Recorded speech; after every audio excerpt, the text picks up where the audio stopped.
C'est un village breton avec une cicatrice. Le Ferré, 13 octobre 2024, cérémonie du souvenir. Il y a 100 ans, la petite commune d'Ille-et-Vilaine procédait à la réinhumation de l'un de ses enfants, le caporal Lucien Lechat. C'est beau de voir que la mémoire ne s'efface pas, que le désir de justice, que le désir de paix continue à se transmettre de génération en génération. C'est le maire d'abord qui a voulu cette matinée d'hommage. L'histoire lui tient à cœur. La guerre 14-18 a fait 18 millions de morts. Si 55 poilus du Ferré ne sont jamais revenus, Lechat, lui, n'est pas tout à fait tombé comme les autres. Au troisième rang ici, un de ses descendants. L'enfant du pays était fusillé par ses frères d'armes, victime innocente de la barbarie, de la violence de la guerre, d'une injustice terrible. En 1914, Lucien Lechat a 23 ans, garçon de café célibataire, il termine son service militaire, bientôt la quille. Quand la guerre le rattrape, le voilà bombardé au front, mais en mars 1915, à Soins, en Champagne, le conflit s'enlise, on gagne un jour, ce qu'on reperdra le lendemain. Le no man's land est jonché de cadavres, alors quand la hiérarchie ordonne une nouvelle attaque, les soldats ne sortent plus des tranchées. Le général pique une grosse colère et fait désigner 24 hommes pour le conseil de guerre. Motif: refus d'obéissance en présence de l'ennemi. Les 24 hommes sont traduits devant le conseil de guerre de la 60e division. Réunis le 16 mars 1915 à la mairie de Suy.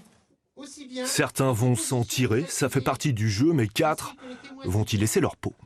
Les caporaux Le Foulon, Girard, Maupas et Lechat, coupables d'avoir à Soins le 10 mars 1915 refusé de marcher contre l'ennemi, sont condamnés à mort et à la dégradation militaire.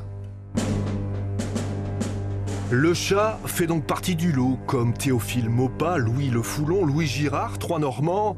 Le jeune breton va être fusillé, pour l'exemple. Le lendemain, on rassemble les poilus. Pour le peloton d'exécution, on a tiré au sort. La troupe a vu, c'est fait pour ça. Avant de désobéir, désormais, elle réfléchira par 2 fois. Lucien Lechat n'a pas été fusillé tout simplement parce qu'il avait commis un acte de lâcheté, mais qu'il a été fusillé parce que aussi il ne voulait pas, lui, mourir pour rien, et il ne voulait pas non plus que ses soldats meurent également pour rien. Madame Eulalie Janvier Lechat, sœur du fusillé, apprendra seulement vers 1920, par une campagne de presse menée par la LDH sur ce drame, que son frère avait été fusillé pour l'exemple. Elle contactera Blanche Maupas et accompagnera celle-ci dans la recherche de la vérité. La bataille pour la réhabilitation, c'est donc Blanche Maupas, la veuve d'un autre fusillé, qui va la mener. Épaulée par la Ligue des droits de l'homme, l'institutrice normande remue ciel et terre pour laver l'honneur de son mari.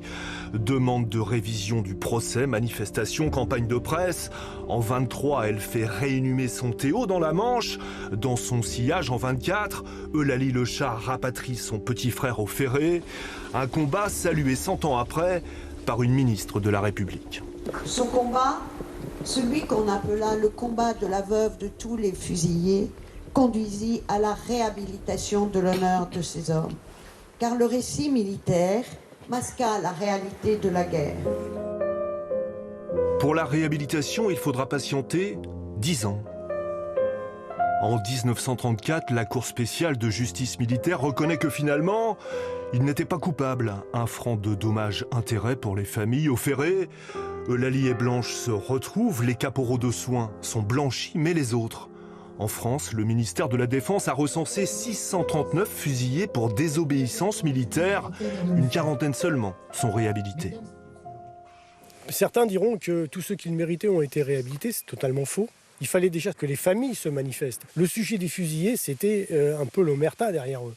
C'est-à-dire que certains ne savaient même pas que leurs parents avaient été fusillés, donc ils ne pouvaient pas engager de procédure.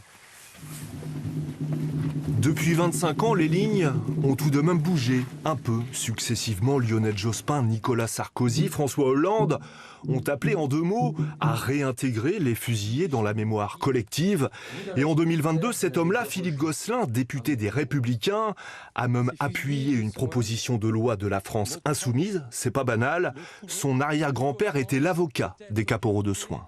J'ai l'honneur, le grand plaisir d'être le descendant, le petit-fils d'un officier de réserve qui les a défendus à la lueur d'une bougie dans une salle de classe. Ils ont été fusillés au petit matin. Il ne faut pas confondre, ajoutera-t-il, tous ceux qui ont désobéi avec les quelques déserteurs, les espions. Adopté à l'Assemblée, le texte sera finalement retoqué au Sénat. Il faut qu'aujourd'hui on puisse aller au-delà et la présence de Françoise Gatel, qui est sénatrice, maintenant ministre, qui était présente au Ferré, c'est un signal. Madame la ministre, pour vous... Mais au Sénat, Françoise Gatel avait voté contre cette réhabilitation collective. Alors question, la France sortira-t-elle un jour de cette tragique histoire ? Je ne peux pas répondre aujourd'hui à votre question. Il y a tout un processus d'instruction de ces affaires et c'est le tribunal militaire qui a réhabilité les hommes de soins en 1934. Donc il convient que la justice poursuive son travail. C'est la nation française qui doit balayer devant sa porte. Il est temps, il est grand temps. Je pense que ces fusillés, pour l'exemple, ils faisaient preuve de patriotisme et que le patriotisme, c'est pas juste forcément obéir. Au Ferré, il ne faut plus sauver l'honneur du soldat Le Chat. Pour lui, c'est fait. Quant au fameux général qui l'avait conduit au poteau, il ne fut pas inquiété après-guerre. Fait grand officier de la Légion d'honneur, il mourut dans son lit à 86 ans.